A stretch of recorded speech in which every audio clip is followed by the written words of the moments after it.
Boa tarde, pessoal. Sejam todos bem-vindos a mais um seminário do Programa de Pós-Graduação em Educação Matemática da UFMS. E hoje eu tenho um recado que é para lembrar vocês que a avaliação institucional vai até o dia 30 de junho. E hoje nós temos o seminário intitulado Educação, um espaço seguro para morrer, proferido pelo professor Dr. Alexandre Paes. Ele possui doutorado em Educação Matemática pela Universidade de Aalborg, em 2011, tem experiência na área de educação, com ênfase em fundamentos da educação, e atualmente é investigador permanente da Universidade Metropolitana de Manchester. Seja bem-vindo, Alexandre. Boa apresentação.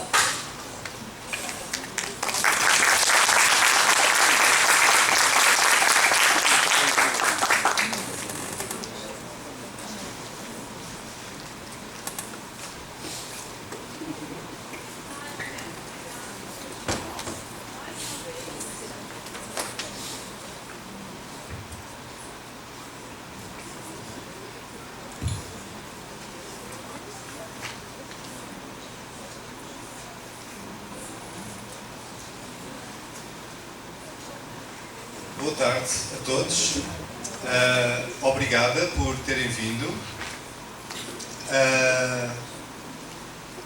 Eu já conheço alguns de vocês, algumas caras que me são familiares. Para aqueles que não sabem, eu estou desde o início de junho a dar um curso que envolve 3 universidades aqui do Mato Grosso do Sul. As 2 universidades de Dourados, a Estadual e a Federal, e esta daqui, a vossa universidade aqui.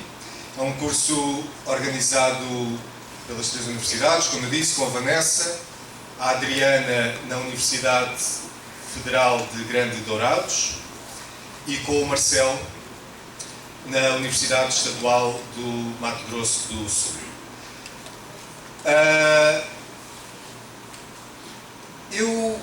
O que eu preparei aqui hoje, eu sei que muitos de vocês estão a fazer educação matemática.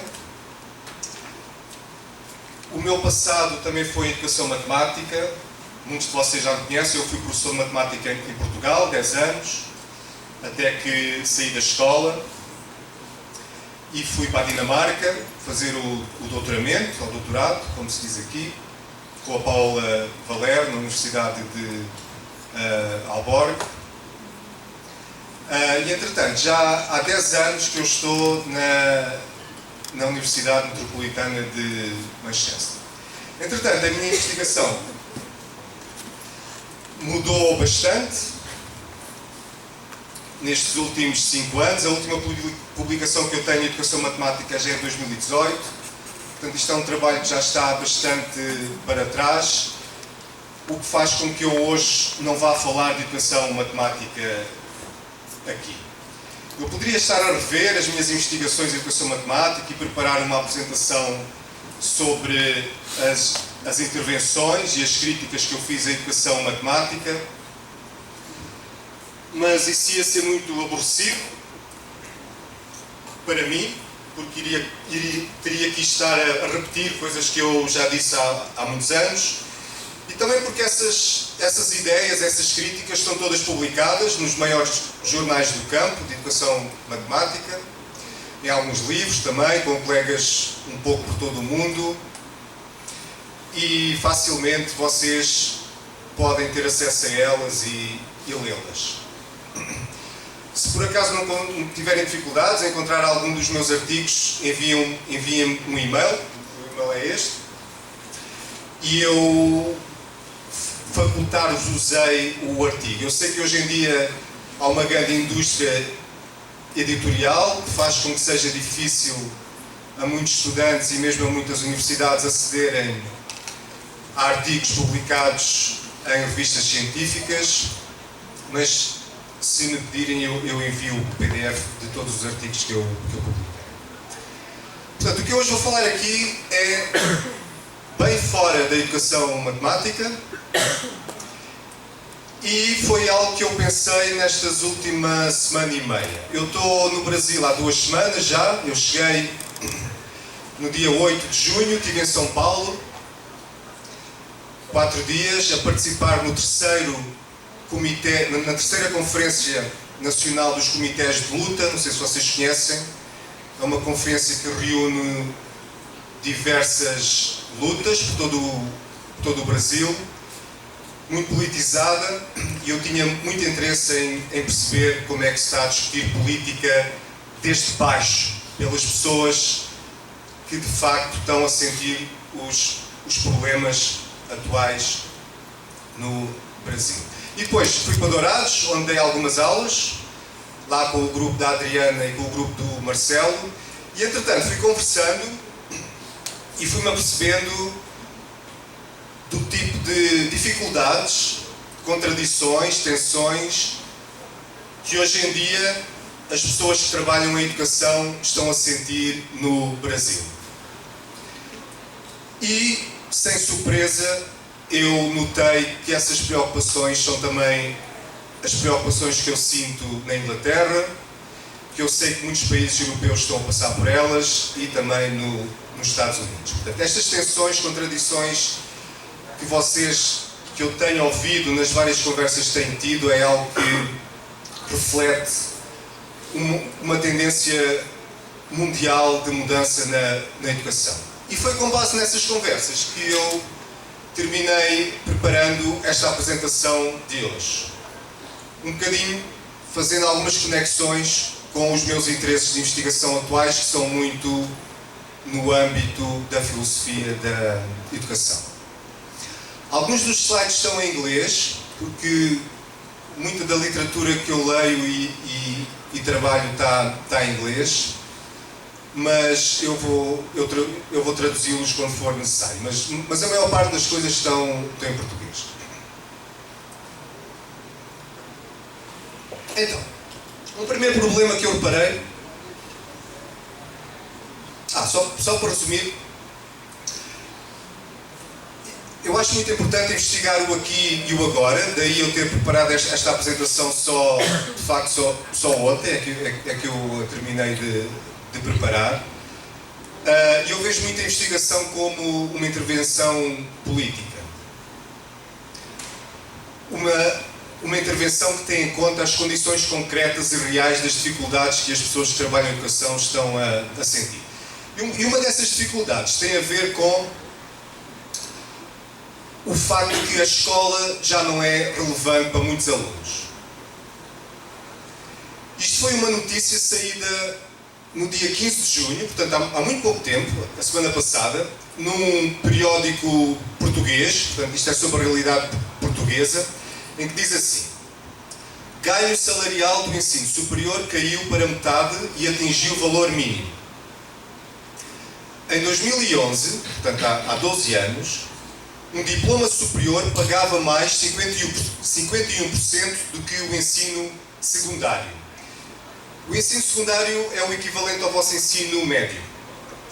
Ou seja, um aluno que fosse para a universidade, em 2011, quando saísse da universidade, ganhava mais 51% do que um aluno que só tivesse o ensino médio.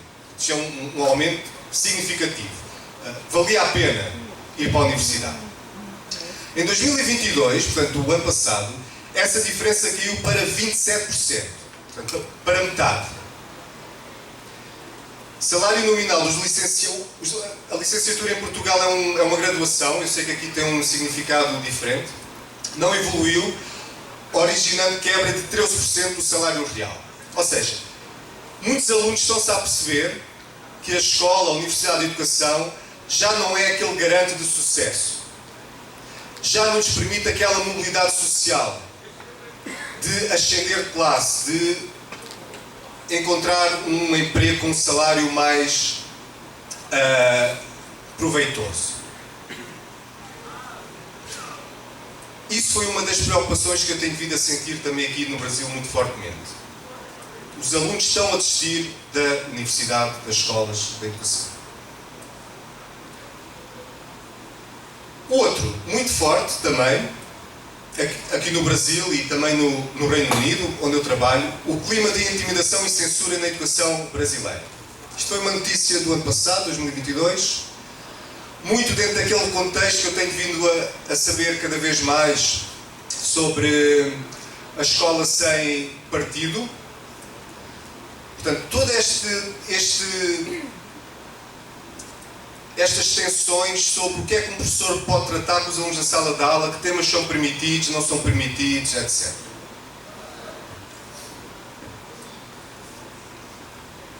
No Reino Unido, onde eu trabalho, isso tem sido muito fortemente, tem aparecido muito fortemente a educação também. Ainda esta semana apareceram duas notícias nos jornais que têm estado a causar muita polémica.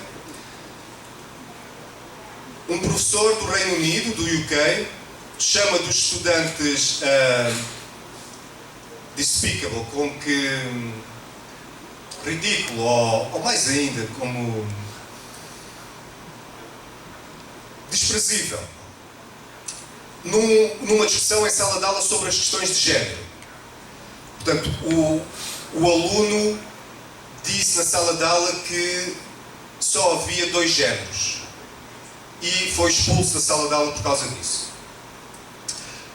O que é muito confuso e interessante a gente perceber, e sinceramente para vocês isto é algo que eu estou só agora a tentar fazer sentido, é algo que eu ainda não me aprofundei demoradamente e tenho contado muito com as discussões que eu tenho estado a vir a ter nas últimas semanas aqui, e conto também com a vossa ajuda para tentar perceber isto.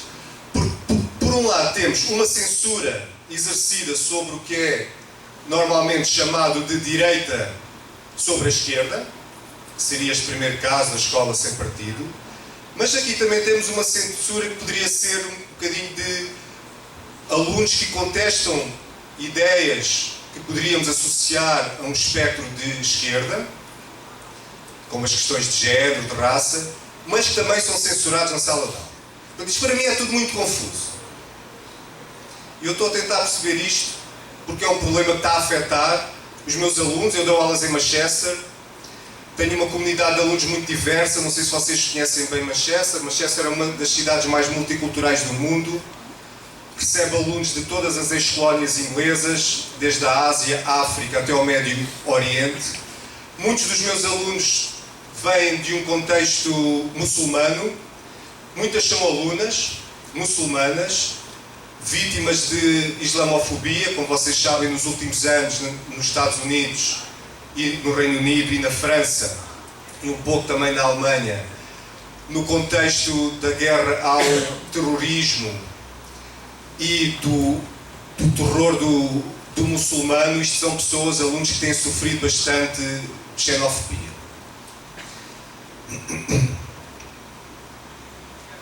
E isto são temas que eu trabalho com os meus alunos e trago muito para a sala de aula. E aprendi imenso com eles. Estes 2 temas, curiosamente, eu não vou tratar aqui. Porque eu já os tratei. Na sexta-feira passada eu dei um seminário na Universidade Estadual do Mato Grosso do Sul. Um seminário que foi gravado e está no YouTube, onde eu abordei precisamente estes 2 assuntos que eu aqui referi. O fim da escola como garantia de sucesso, o desligamento dos alunos, a dificuldade em motivar alunos quando eles sabem que a escola já não garante o sucesso, como continuar justificando a relevância da escola, quando o professor fica difícil ao professor de dizer ao aluno: esforça-te agora porque mais tarde vais ter um bom emprego. Quando esta retórica, quando esta lógica já não funciona, como motivar os alunos? E a questão do controle da educação, da censura, da cultura do cancelamento, o que pode e o que não pode ser dito e trabalhar na sala de aula. Portanto, eu convido-vos todos a ver este vídeo, principalmente a parte da discussão, onde deu para aprender imenso, pelo menos da minha parte, com a discussão que foi feita. As pessoas aqui que estão a trabalhar comigo no curso da Vanessa, isso é algo que nós vamos discutir fortemente na sessão de amanhã e na sessão da próxima quarta-feira. Portanto, não é isto que eu vou falar aqui hoje. O que é que eu vou falar aqui hoje? De algo também muito interessante. Isto foi uma notícia que saiu na BBC em 2018. Desculpem estar em espanhol, mas não tive, seguramente existem notícias destas em periódicos brasileiros, mas este foi publicado na BBC, na página espanhola que eles têm, diz assim: a onda de jovens conservadores que está a ajudar a renascer a direita no Brasil. E isto foi algo que eu tenho discutido, principalmente aqui em Campo Grande, com colegas, porque muitos jovens estão a voltar-se para ideias de direita e ideias conservadoras. Porquê? A que é que se deve essa mudança? Porque é que os jovens encontram em ideais conservadores um meio de identificação? Por exemplo, neste artigo há uma jovem, a Sarah Winter, que diz: tenho conta que posso ajudar mais às mulheres com propostas conservadoras que com o feminismo. O feminismo, um dos baluartes de esquerda durante todo o século XX, de reivindicação de direitos por uma parte da população que tem sido das mais oprimidas e exploradas, existe uma parte dessa população que se revê mais em ideais conservadores do que em ideais de esquerda. Porquê? Eu acho que isto é fundamental para qualquer educador tentar perceber isto. Inclusive é tentar perceber o que é que está a falhar na esquerda que faz com que os jovens não se identifiquem mais com esses ideais e procurem outros espectros políticos.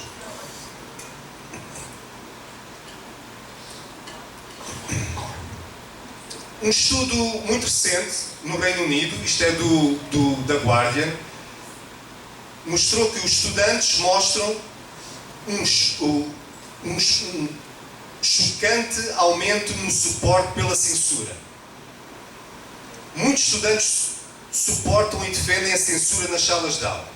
Como vocês sabem, a censura, historicamente, é um instrumento de políticas de direita. O negar ao outro a manifestação do seu pensamento, por muito bizarro, absurdo que possa ser e parecer aos nossos ouvidos. Porque é que muitos jovens, muito contrário a todo o movimento estudantil e jovem, desde os anos 60, 70, se vocês se lembram, o maio de 68 em França, as revoltas contra a guerra do Vietnã nos Estados Unidos, todo o ambiente de revolta na Europa era precisamente contra o controle governamental das vidas. Tirem os governos das nossas vidas. Nós não queremos as instituições a controlar as nossas vidas. Hoje parece um pouco o contrário. Os jovens estão a pedir aos governos para que controlem as vidas deles.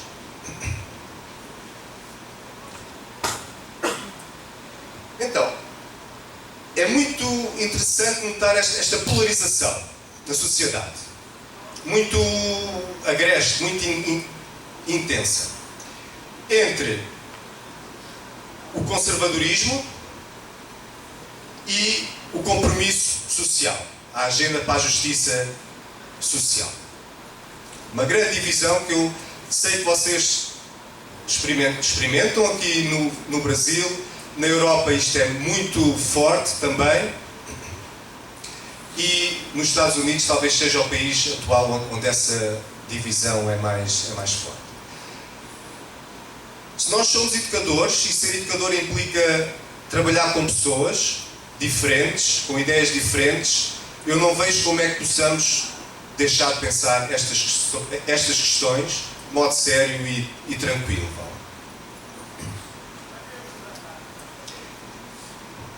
Então, é um pouco sobre isto que eu vou desenvolver a minha apresentação aqui hoje.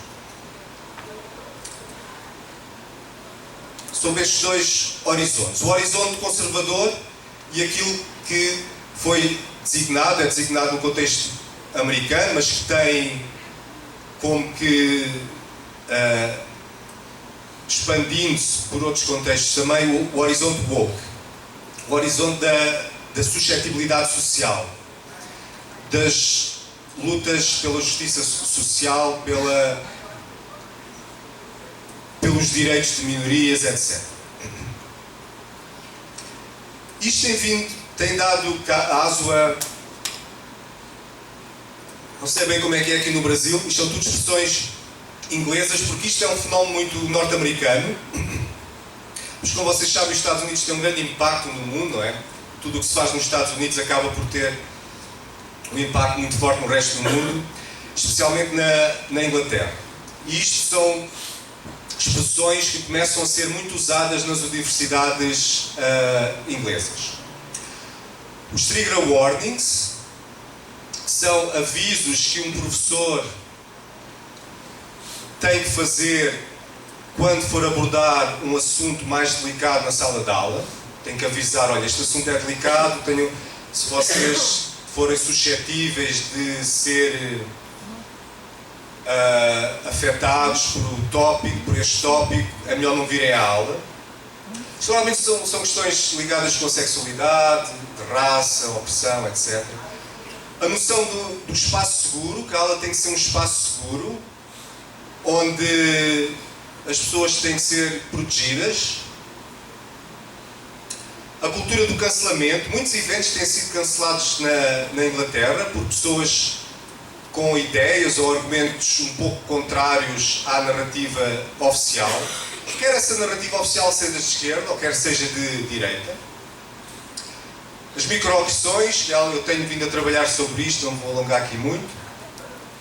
O modo como o racismo, a xenofobia, o sexismo, a bigoteria, o chauvinismo está presente nas relações pessoais do dia-a-dia, muitas vezes de modo inconsciente, daí o unconscious bias, o ser parcial inconscientemente. Portanto, isto é tudo o horizonte woke. Temos também, nos Estados Unidos, há estados que têm vindo a proibir livros, por exemplo, de serem tratados na sala de aula. Um controle no que pode ser abordado na sala de aula. Eu sei que isto também se passa aqui no Brasil, pelas conversas que eu tenho tido. A expulsão de professores e alunos por se recusarem a seguir determinadas agendas, como o caso que eu mostrei no Reino Unido. Professores, por exemplo, que se recusam a seguir determinadas agendas de género, mas também o contrário, a expulsão de professores por seguirem certas agendas. Como é o caso, como eu me vi inteirado da escola sem partido, os professores serem acusados de seguirem agendas de justiça social, agendas de esquerda e acabam por ter represálias. Portanto, o professor é expulso por seguir determinadas agendas, mas também é expulso por se recusar a seguir determinadas agendas. Tudo dependendo do contexto. Professores como instrumento de controle ideológico. Eu peço desculpa aos estudantes que estão a fazer o curso comigo. Isto é um bocado uma repetição do que eu fiz na primeira aula, se vocês se recordam. No Reino Unido há uma coisa chamada a Prevent Agenda, a Agenda para a Prevenção, que começou como resultado dos atentados terroristas, primeiro do 11 de setembro, nos Estados Unidos, mas depois em Londres, em Manchester, na cidade onde eu estava, onde eu vivo. Houve um atentado terrorista ali associado ao Islão. E então no final de 2010, por aí, havia todo este pânico na Inglaterra. A escola está a criar extremistas.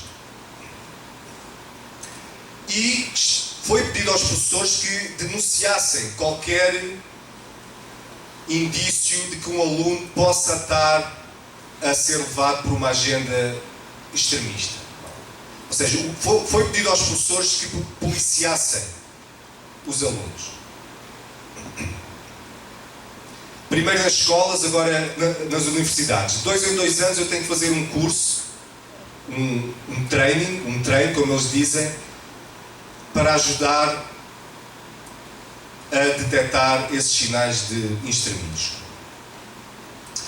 Portanto, tudo isto cria um clima de medo, vulnerabilidade e vitimização.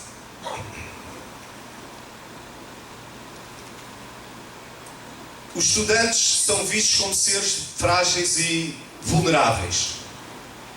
São incapazes de por eles próprios decidir o que é bom e o que é mau para eles. Precisam que alguém lhes diga, que o Estado intervenha e pense por eles. Precisam de ser protegidos de intenções malignas.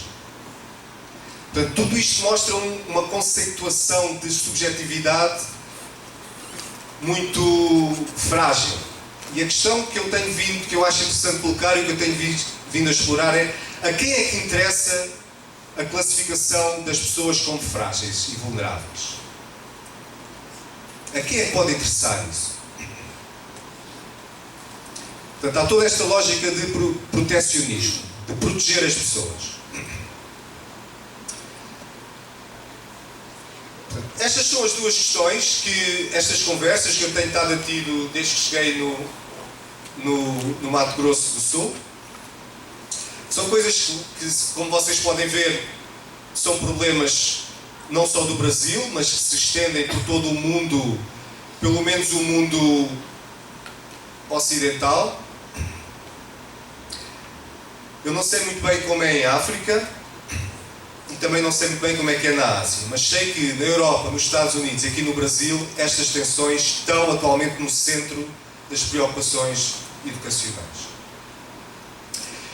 E as duas questões que eu formulei para continuar a minha exploração desses assuntos é precisamente, como eu disse, quem beneficia com a ideia de que os alunos precisam de ajuda, em termos de saúde mental, a dificuldade em controlar emoções, a falta de autonomia, essa ideia de que os alunos são frágeis, delicados, etc. Que dá asa a toda a criação de uma indústria de administradores, de managers, que controlam a vida dos alunos, que decidem pelos alunos o que é possível entrar numa sala de aula ou não, etc. E que conceito de sujeito e de sociedade subjaz a essas medidas, está por trás destas medidas. Portanto, isto leva-nos leva-me para a filosofia, que é onde eu encontro um terreno fértil para explorar estas questões. E na literatura? A literatura tem esta vantagem de ser mais ampla e mais aberta do que a ciência para explorar estas questões. E a filosofia e a literatura são os dois campos onde eu tenho encontrado referências para procurar entender isto. Mas antes de eu entrar aí, queria voltar um pouco à questão do conservadorismo, de como é que os jovens estão a fazer sentido as suas vidas, como é que eles estão a participar na sociedade, e referir dois projetos nos quais eu estive envolvido de 2015 até 2021. Isto são megaprojetos financiados pela Comissão Europeia, que financia a grande maioria da investigação científica que é feita na Europa. Até há bem pouco tempo financiava também no Reino Unido, mas como vocês sabem, o Reino Unido saiu da União Europeia, portanto não tem mais acesso a esta fonte de financiamento. Os dois projetos juntos, nós conseguimos trazer 3 milhões de euros. Para terem uma ideia, isto é à volta de 15 milhões de reais. Para trabalhar durante 5, 6 anos em 8 países europeus diferentes. A Alemanha, a França, a Suécia, Bulgária, Turquia e mais uns quantos que eu agora não me recordo. Onde nós recolhemos toneladas de dados, entrevistámos alunos, participámos com projetos de ação e investigação, em grupos mais de participação mais formal, outros com um caráter mais ativista, etc. Portanto, isto deu-nos uma panorâmica muito geral do que é que os jovens, como é que os jovens estão a participar nas vidas políticas das suas cidades. E eu vou trazer aqui alguns destes resultados, que talvez nos ajude a perceber um pouco esta mudança de valores nos jovens, que historicamente a juventude é muito associada a ideais de esquerda, esta mudança para ideais de direita. Algo muito interessante que é preciso notar é que nos últimos 30, 40 anos há um apelo muito forte ao hedonismo e ao individualismo. Esta ideia de que a mudança no mundo já não se faz através de engajamento em movimentos coletivos, políticos, mas mais através de mudanças pessoais, nos hábitos de vida, nos nossos hábitos de consumo, por exemplo, nos nossos hábitos em termos de alterações climáticas, etc, etc. Há uma cotação muito interessante da Georgia Gold, que curiosamente é uma jovem, ela tem 25 anos, é uma jovem ativista do Partido Labour, que é o partido trabalhista no Reino Unido, portanto o partido de esquerda. E ela diz o seguinte: muitos jovens já não expressam os seus ideais políticos em movimentos coletivos, mas em escolhas altamente pessoais sobre como vivem, onde trabalhem, o que consomem, etc. Isto tem a ver com a gente, por exemplo, uma alimentação ética, um consumo e uma poluição que seja reciclável. Mesmo, não sei se notaram, o WhatsApp agora tem aqueles emoji que permite pôr as nossas caras e os nossos gestos de várias cores, no mais branco ao mais escuro. Portanto, todas estas pequenas mudanças pessoais que cada um pode fazer. A ênfase na mudança é posta aí. Esta mudança deve ser celebrada e encorajada como ponto de partida para uma cidadania empoderada, uma nova cidadania. Portanto, há aqui um movimento do engajamento coletivo em movimentos sociais que vão além do indivíduo para uma mudança mais pensada em termos individuais. O que é que eu tenho que mudar em mim para que o mundo mude? Isto é uma tendência, eu diria que mesmo universal. Há também esta questão do entrepreneur of the self. Isto é uma noção do Foucault, que trabalhou isto muito bem. Em português isto seria o empreendedor do eu. O empreendedor de si. Aquela ideia de que, contrariamente a antigamente, em que eu ia estudar e depois arranjava emprego numa empresa ou num serviço público, que era mais ou menos estável, que me permitia um bom salário, umas condições razoáveis, etc.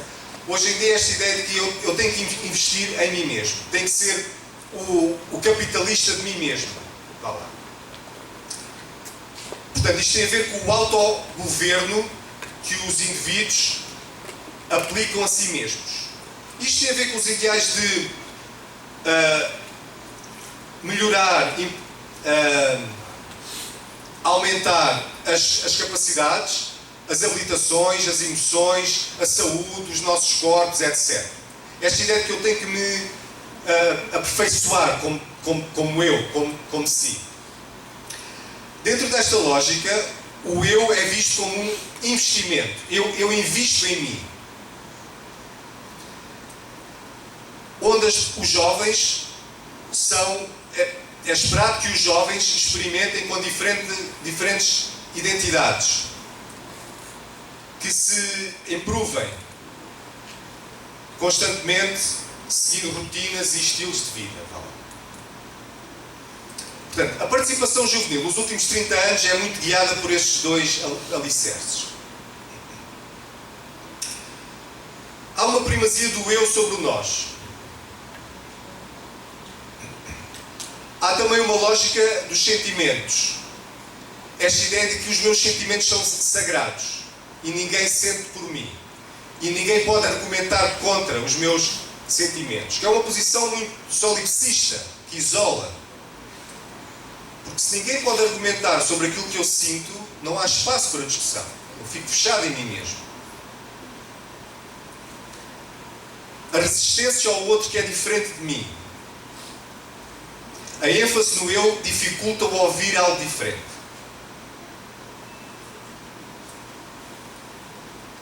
O outro deixa de ser um lugar de deslumbramento e descoberta, onde nós encontramos um eu diferente, que nos dá uma oportunidade de nós possamos mudar nós mesmos, uma possibilidade questionar os nossos preconceitos e ideias e é reduzida a um item de consumo para o meu auto-aperfeiçoamento. O outro é útil na medida em que me ajuda a aperfeiçoar, e não na sua alteridade completa e real.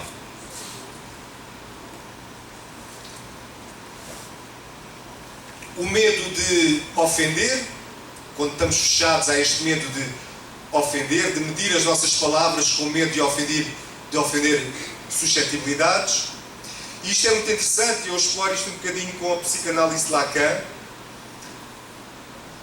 onde a linguagem é precisamente o que permite que nós nos desentendamos. A linguagem é feita não para comunicar, mas para descomunicar. É porque há a linguagem que nós não desentendemos. E existem equívocos, existem mal-entendidos, preconceitos, etc.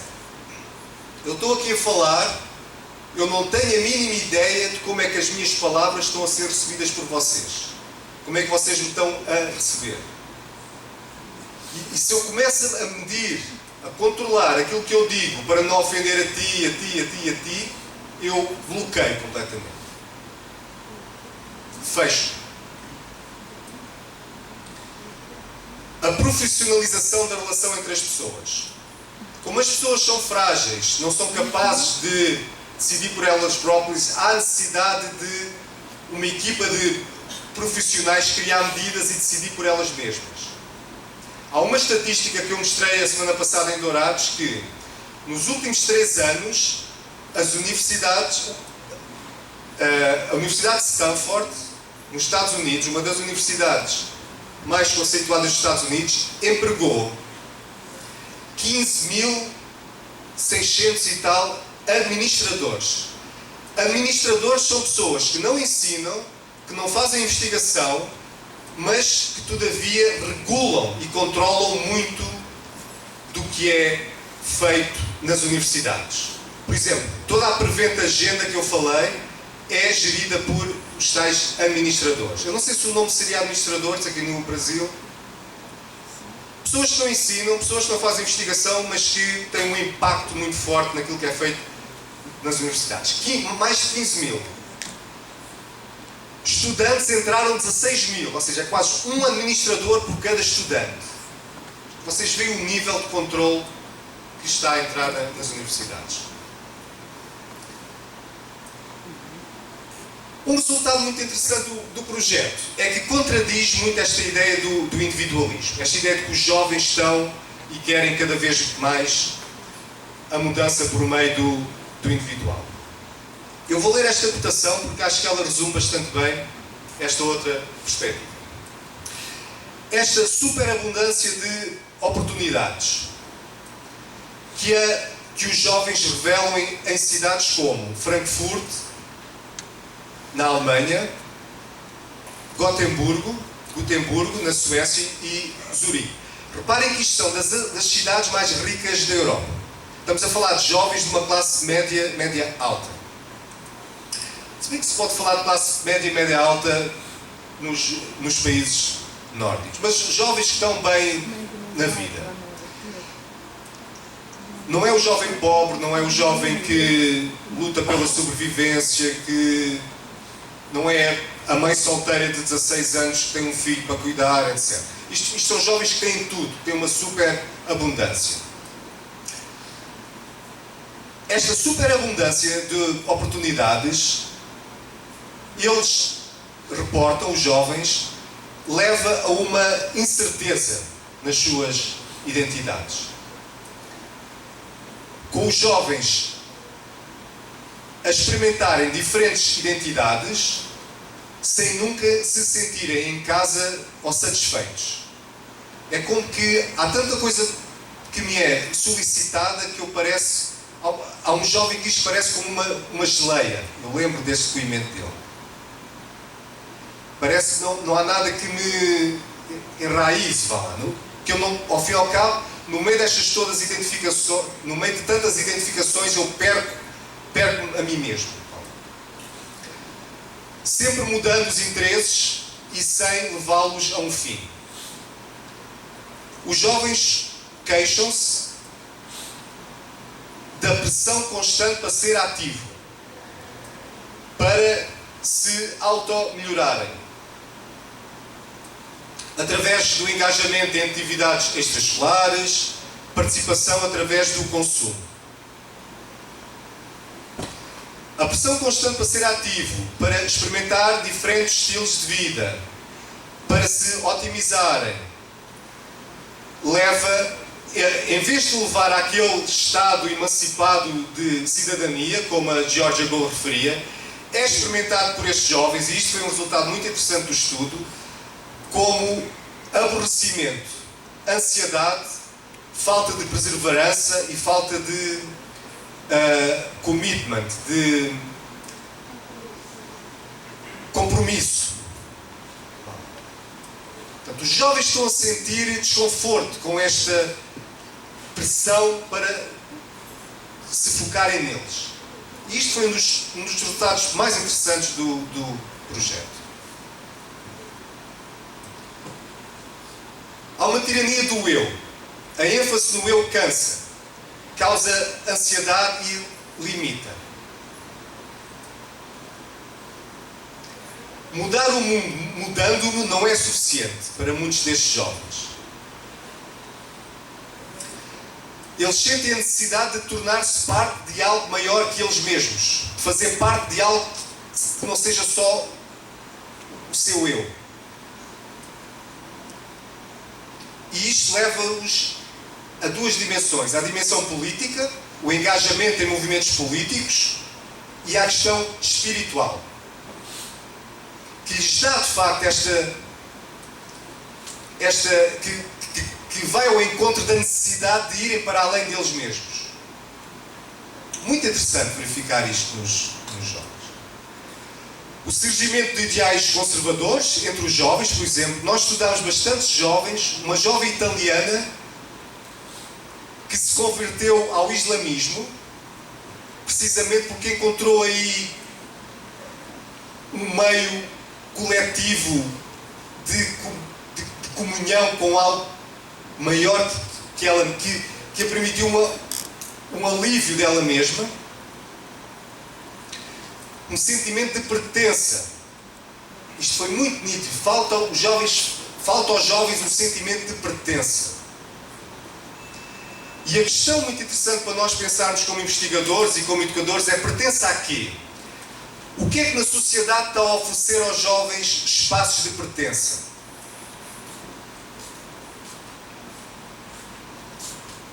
Aparentemente, muitos jovens estão a aderir a agendas conservadoras, precisamente porque essas agendas estão-lhes a dar esse sentimento de pertença. A religião, a mesma coisa. Muitos jovens também no nosso estudo engajaram-se em movimentos políticos. Movimentos altamente radicalizados de esquerda.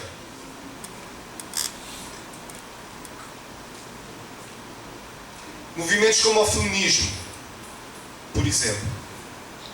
Não o feminismo de consumo, associado ao feminismo de classe média, mas o feminismo de luta. De união com outros que sofrem o mesmo que eu. Portanto, este estudo permite uma certa contextualização e entendimento do porquê dos jovens se voltarem para esses espaços sociais que lhes oferecem um sentimento de pertença.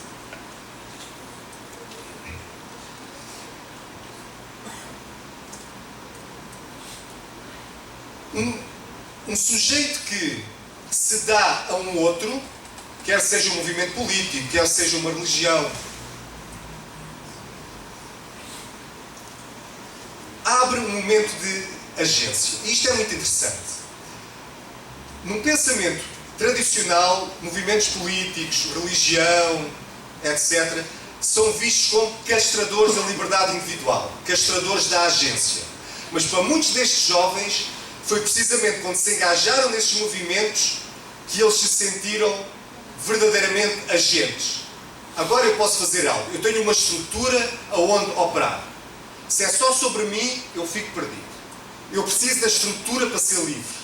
Isto é um paradoxo muito interessante. Eu preciso de estrutura, de ordem para ser livre.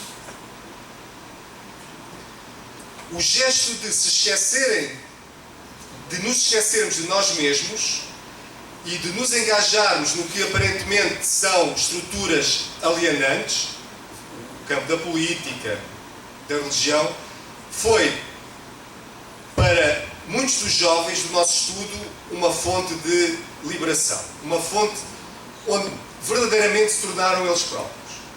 Encontraram-se aí. Precisaram de sair deles para se encontrar. Portanto, a identidade para eles era um obstáculo. As suas identidades eram um obstáculo. E já entrando um pouco no tipo de teorização que eu estou a fazer, uma cotação do Olga, que é um hegeliano, ele diz que para tomar algo ou alguém seriamente, para nos engajarmos com alguém ou algo seriamente, o modo de fazer isso não é nos debruçarmos sobre a sua pureza, a pureza do eu, da identidade, mas permitir a essa pessoa que se revele mais do que ela mesma é. Permitir o movimento, não fixar pessoas em certas identidades.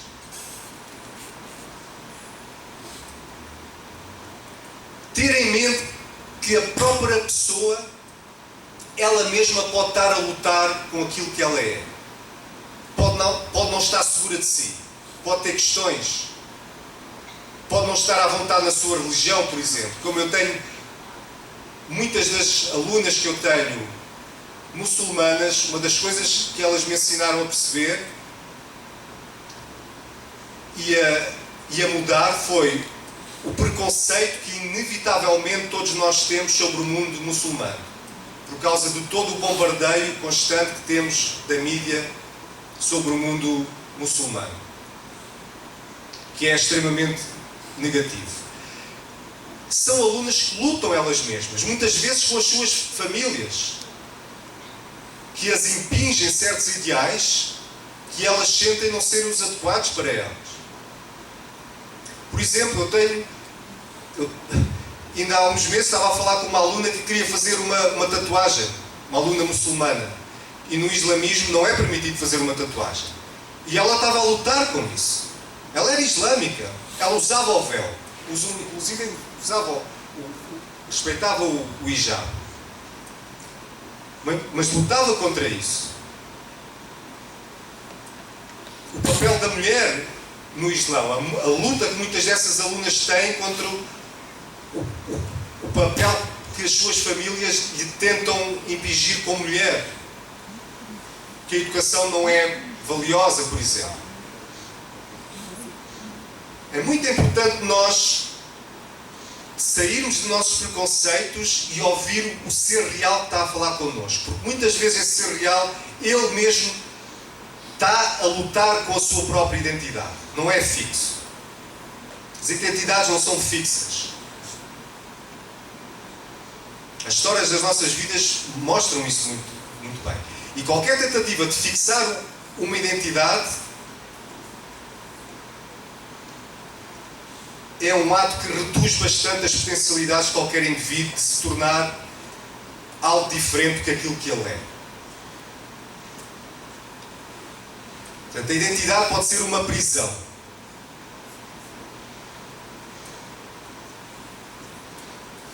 Entrando um pouco na segunda e na parte final da apresentação, um pouco da exploração filosófica, que, como eu digo, é algo muito fresco para mim, ainda muito cru. É algo que eu tenho vindo a trabalhar nos últimos 4 anos, desde que eu comecei a ler Hegel mais seriamente.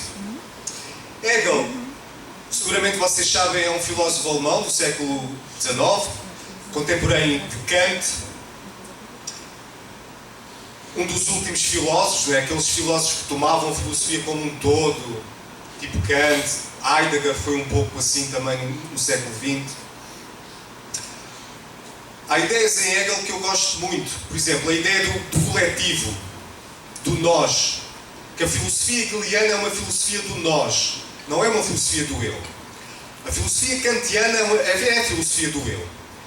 É a filosofia que informa os ideais liberais, democráticos, parlamentares, etc., que constituem a sociedade que nós vivemos hoje. Os ideais do individualismo. A filosofia hegeliana é uma filosofia do coletivo. Não é por acaso que Marx escolheu a filosofia hegeliana e não a kantiana para desenvolver o seu programa comunista. Comunista porque é comum.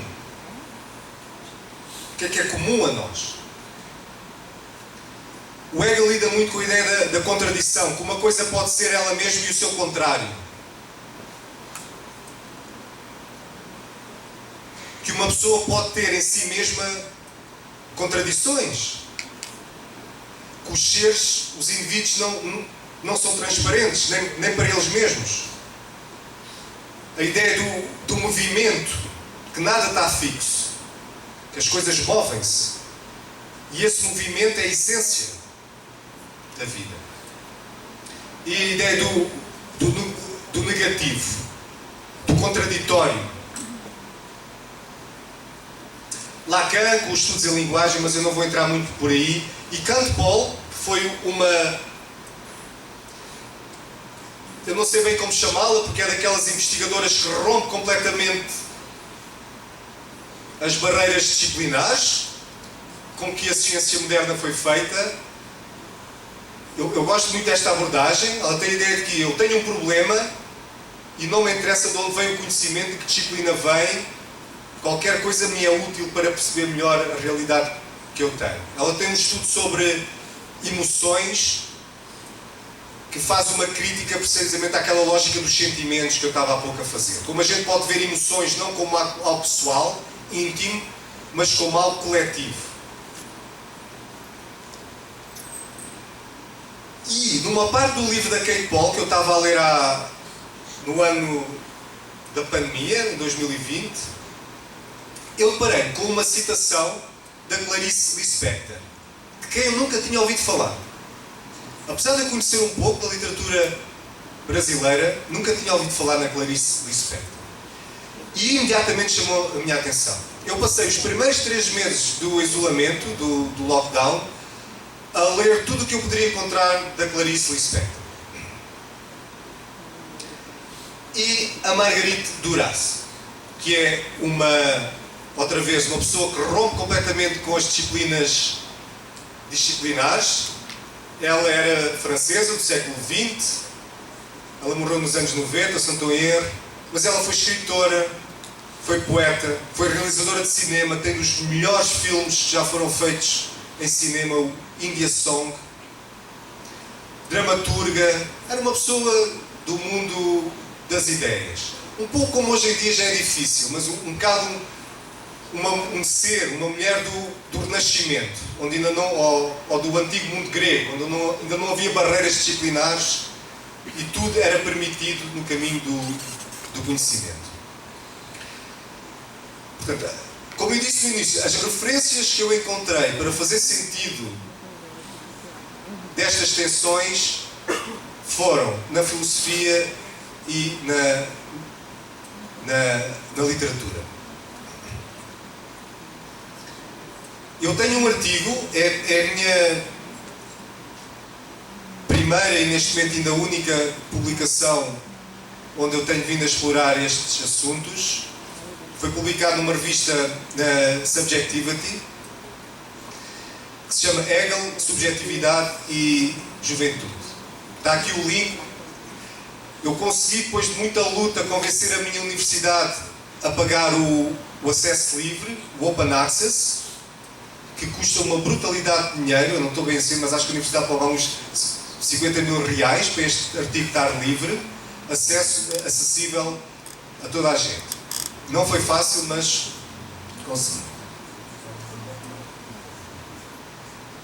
Algumas citações de Clarice Lispector. É assim, eu tenho vindo a escrever, eu passei eu quando acabo as aulas dedico-me à escrita, muitas vezes a escrever aquilo que eu discuti nas aulas com os meus alunos, e tive algum tempo depois de março para escrever algumas coisas, tive algumas 50 páginas. Eu não vou entrar muito por aí porque ficaria um pouco pesado, mas quero explorar com vocês algumas citações e algumas ideias para depois terminar e ouvir a vossa opinião.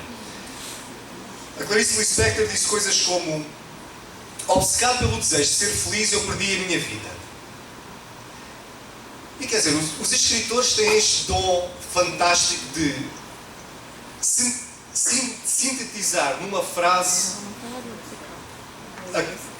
uma grande complexidade e coisas complexas que às vezes ocorrem na sociedade. Esta frase, para mim, sintetiza completamente aquela ideia, aquela pressão moderna ou pós-moderna que eu estava a falar há pouco, de nos focarmos em nós próprios, de termos vidas grandes, de ser felizes, de estar constantemente contentes, de sermos bonitos, de termos uma imagem que seja aprazível aos outros. O próprio Facebook e a social media cresce muito à base disso, o modo como nos mostramos ao outro. O desejo de ser feliz, eu perdi a vida. Deixei de viver. Esquecer-se de si mesmo e, no entanto, viver tão intensamente. Ao esquecermos de nós mesmos e entrarmos no outro diferente, no outro que nos deslumbra, que nos questiona, que nos traz mistério, aí sim vivemos. Mas a nossa sociedade está completamente organizada no sentido contrário, de lembrarmos constantemente de nós, da nossa imagem, da imagem que passamos aos outros, do nosso valor no mercado, etc, etc.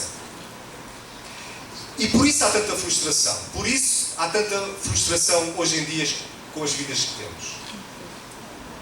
As pessoas sentem-se desmotivadas, sentem que têm vidas que não são plenas, completas, o aumento do caso de saúde mental, etc, etc. E é bastante contraditório, porque devia ser o contrário. Se nos estamos a focar em nós mesmos, na felicidade, nos ideais de felicidade, porquê é que estamos a falhar em ser felizes? Se calhar, quanto mais tentamos ser felizes, mais infelizes nos tornamos. Eu escrevo para me livrar da carga difícil de uma pessoa ser ela mesma. A Clarice Lispector faz muitas reflexões sobre o trabalho de escrita. Ela escreve romances, claro, não escreve poesia. Muito interessante perceber porque é que ela não escreve poesia. Se tiverem tempo, ela explica numa das muitas entrevistas que ela dá. Mas ela escreve muito sobre o processo de escrita. Eu escrevo para me livrar de mim mesma. Esta ideia de que nós, quando entramos a fundo em algo, no estudo de um conceito matemático, por exemplo, na realização de uma obra de arte, num desporto, quando estamos a fazer um desporto mesmo a fundo, parece que os nossos gelos se vão embora. E nós tornamos um com aquilo que estamos a explorar. Há casos muito interessantes de pessoas que refletem sobre isso, de matemáticos que refletem sobre isso.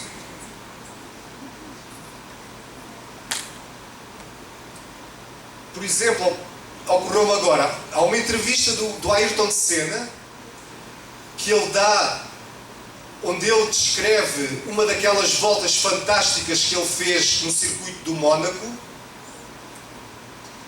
onde ele revela que às tantas ele deixou de ser. Já não era ele. Ele era o carro, ele era a pista. E a Clarice Lispector está a dizer que a escrita lhe possibilita isso. O livrar-se de si e entrar num outro mundo. Eu estava a ler uma entrevista desta cantora norte-americana que eu gosto muito, a Machel Ndegeocello. Ela é uma negra, bissexual e queer. Uma das pessoas mais fortes do movimento queer nos Estados Unidos nos anos 80. E ela às tantas diz isto no artigo do The Guardian. Música é este raro momento na minha psique, na minha maneira de estar, no meu coração e na minha alma, onde eu me sinto raceless e genderless, onde eu me sinto sem raça e sem género. A capacidade da música para fazê-la senti-la sem raça e sem género.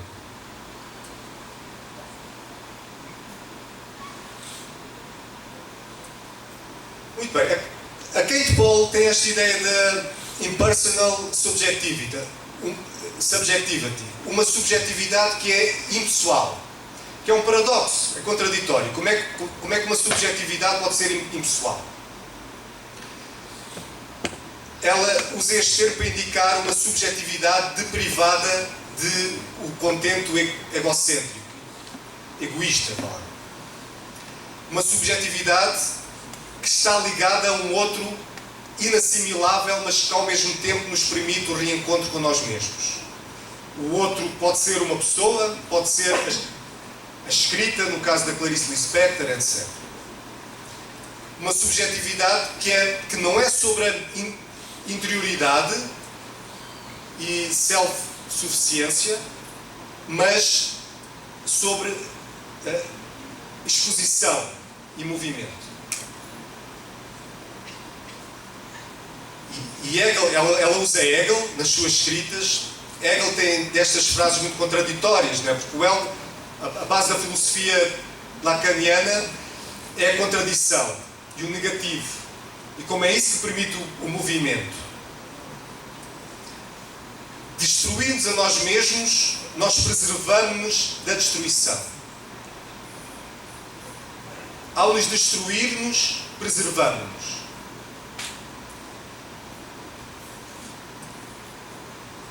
Portanto, isto está muito contra a ideia que existe no nosso mundo atual, onde a identidade é vista como uma propriedade. Só para voltar um pouco atrás àquilo que eu já disse. No mundo liberal, democrático, capitalista em que nós vivemos, a liberdade é percebida como algo que nós temos. É uma possessão. É a nossa propriedade, que precisa de ser nourished, precisa de ser acarinhada, protegida, precisa de estar em segurança, precisa ser investida, precisamos de investir em nós mesmos, precisa ser otimizada. Tudo o contrário daquela ideia de identidade que eu mesmo agora exprimo. Portanto, esta ideia que nós devemos construir, melhorar, valorizar nossas identidades, vai muito contra este movimento da vida que eu estava a falar há pouco. Muito contra isto que a Clarice Lispector diz numa das frases. Esta foi aquela citação que imediatamente me captou no livro da Kate Paul quando eu primeiro a li. A Clarice Lispector diz assim, num dos livros mais famosos dela, A Paixão segundo GH. Ninguém sabe o que é este GH. Ela própria, acho, pelo menos que eu sei, nunca o disse. Mas o que é certo é que isto são as iniciais de George Hegel. Impressionante como o inconsciente funciona. Clarice Lispector nunca leu Hegel. Eu duvido até que ela tenha tido ideia de quem Hegel era. Mas, no entanto, dá título a um livro dela. Viver a vida em vez de viver a própria vida é proibido. Eu aqui parei, imediatamente. Qual é a diferença entre viver a vida e viver a própria vida? Qual é a separação que ela está aqui a fazer? É pecado entrar na matéria divina. E esse pecado tem uma punição irremediável. A pessoa que ousa entrar neste segredo, ao perder sua vida individual, desorganiza o mundo humano. Quem se arrisca a perder a vida individual, desorganiza o que é aceito como normal, correto, etc. Quem dá a sua vida por uma causa, por exemplo,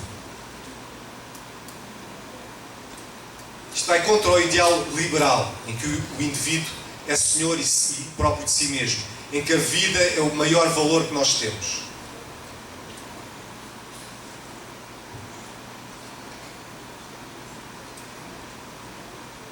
Eu tenho dificuldade em entender isto, ainda hoje luto muito com esta separação que a Clarice Lispector faz entre viver a vida e viver a própria vida. Mas isso é bom. Às vezes, não entender as coisas permite com que continuemos a explorá-las. No dia em que eu entenda isto, põe de parte e já não me excita. Daí o valor imenso de escritores como a Clarice Lispector, que escrevem de uma maneira que ao mesmo tempo é clara, mas enigmática, que dificulta o entendimento e por isso nos dá espaço a nós, ao leitor, para nos explorarmos a nós mesmos.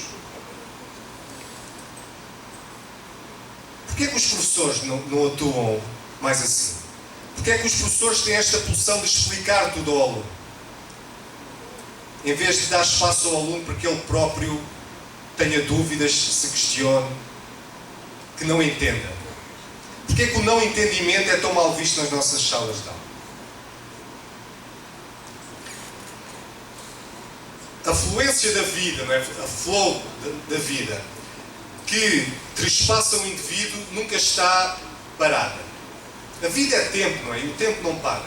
E a gente move-se. O que eu sou hoje não sou o mesmo que era ontem. Nós estamos a mover-nos sempre de identidades. E nossas identidades assumem novas configurações. O que propela, o que estimula o movimento é a negatividade que tem nele mesmo. Que o ser humano tem nele mesmo. A coincidência com o seu oposto. Como no ser humano há, ao fim e ao cabo, nele mesmo, no sujeito, há o seu oposto. Há o outro, por exemplo, que nos questiona. Que nos questiona a nós mesmos em nossos momentos mais íntimos. A negatividade é muito importante. Eu vou passar isto é um exemplo que eu exploro com os meus alunos, mas eu vou passar. Uma maneira de descrever o capitalismo é que é a vida sem negatividade. O capitalismo, o sistema de capital que está em vigor, em força nos últimos 150 anos, se bem que o sistema capitalista começou-se a desenvolver no século XIV, XV, etc., mas que atingiu o clímax, talvez estejamos agora a viver o clímax e já um pouco da sua decadência hoje em dia, é um sistema que tem pavor ao que é negativo, ao que não é normal, ao que não se encaixa, ao que é diferente. É um sistema que luta incessantemente para normalizar, para cooptar. Tudo o que ao princípio causa uma certa resistência, o capitalismo é muito bom em cooptar e lucrar com isso. A eficiência lógica do capitalismo é suportada por uma fantasia ou ideologia de uma subjetividade ou uma sociedade sem negatividade. Uma hegemonia. E isto vê-se muito bem nos discursos dos principais países capitalistas hoje em dia. Os Estados Unidos, por exemplo. Reparem que quando, em 2001, os Estados Unidos invadiram o Iraque, o argumento, o discurso usado pelo então Presidente George W. Bush foi: nós vamos levar a democracia a este povo. Bárbaro. Não sabem comportar. Vamos impor um sistema a este povo. Um sistema que se tornou hegemónico hoje em dia. Portanto, o sistema capitalista, o sistema liberal de valores que hoje em dia vivemos, é um sistema que lida muito mal com a diferença. Com a diferença do mundo árabe, por exemplo. Com a diferença de organizações sociais diferentes. E nós vemos isso hoje mais comum. Então, já para concluir, o último slide. A educação, e nesse aspecto nós estamos numa dimensão muito privilegiada, e é por isso que eu gosto muito de educação e trabalhar em educação, é que a educação, quer queiramos, quer não, implica exposição a um outro que é diferente. Nós estamos em salas de aulas com 30, 40 alunos, todos diferentes. Vêm de lugares diferentes, com mentalidades diferentes, com posturas diferentes. E essa diferença é uma riqueza. é uma riqueza que nós podemos usar para discussões na sala de aula, por exemplo. Para mostrar o contraditório, o negativo. Requer uma luta contra a prisão da interioridade. Um certo estado de desassossego e questionamento é necessário para manter a educação viva. Portanto, a educação é sobre transformação. Ninguém vai para uma escola para sair de lá o mesmo. Espera-se que a educação transforme, que possibilite movimento, que possibilite transformação identitária. E para isso é preciso estarmos dispostos a nos questionarmos sobre nós mesmos, sobre aquilo que pensamos que é seguro, sobre as nossas certezas, sobre os nossos preconceitos. Estar aberto à mudança. Permitir o negativo, o contraditório, em nossas salas de aulas. Como, por exemplo, lidar com um aluno que faz um comentário racista na sala de aula. Faz um comentário sexista, xenófobo. Como lidar com isso? Reprimir o aluno, mandá-lo calar. Cala-te, és estúpido. Não tens razão nenhuma. Não penses assim, devias pensar, era assim. Muitas vezes, pela minha experiência, trabalhar com alunos, muitos dos comentários que aparecem na sala de aula, que são de facto racistas, sexistas, xenófobos, são feitos de cabeça vazia. Ou seja, o aluno ele mesmo, nem ele pensou muito bem naquilo que está a dizer. Muitas vezes já ouviu na família certos comentários, ouviu na mídia, ouviu na comunidade onde ele está, e ele próprio não está seguro daquilo que está a dizer. Se a gente imediatamente reprime o aluno, ele ainda se fecha mais. Essa é a experiência que eu tenho. Ele ainda se acerra mais no seu preconceito. Por que não pedir ao aluno para explicar? Explica lá melhor porque é que fizeste esse comentário. Dar ao aluno a possibilidade de vomitar cá para fora toda a porcaria que está dentro dele. Enquanto está cá fora, não está lá dentro. Enquanto está cá fora, nós podemos trabalhar com ela.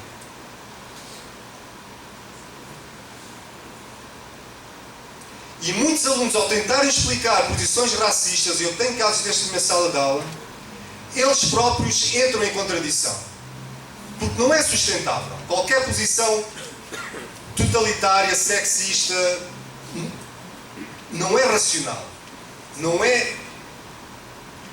É muito difícil elaborar um argumento que justifique essa posição.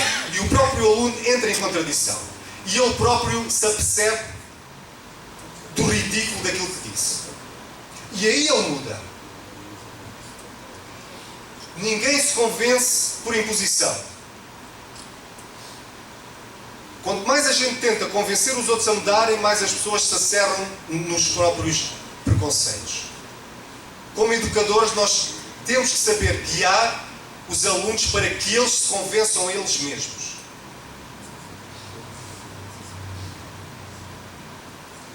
Não reduzir o aluno a uma identidade. Ter em mente que o próprio aluno pode estar em conflito com a sua identidade. Ele próprio pode ter ido para a escola à procura de uma mudança. E possibilitar que o aluno experimente essa mudança. A educação, neste sentido, precisa de oferecer aos estudantes um espaço para morrer em segurança. Morrer nos seus preconceitos, morrer naquilo que eles pensam que são, possibilitar-lhes um renascer. E era isto que eu queria partilhar com vocês. Obrigado.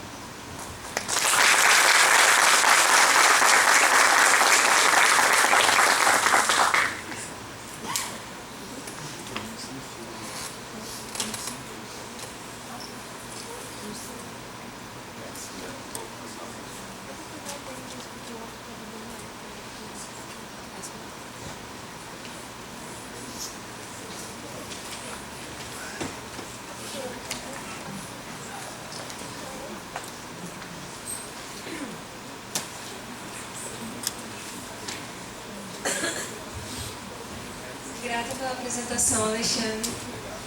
Agora a gente vai para a parte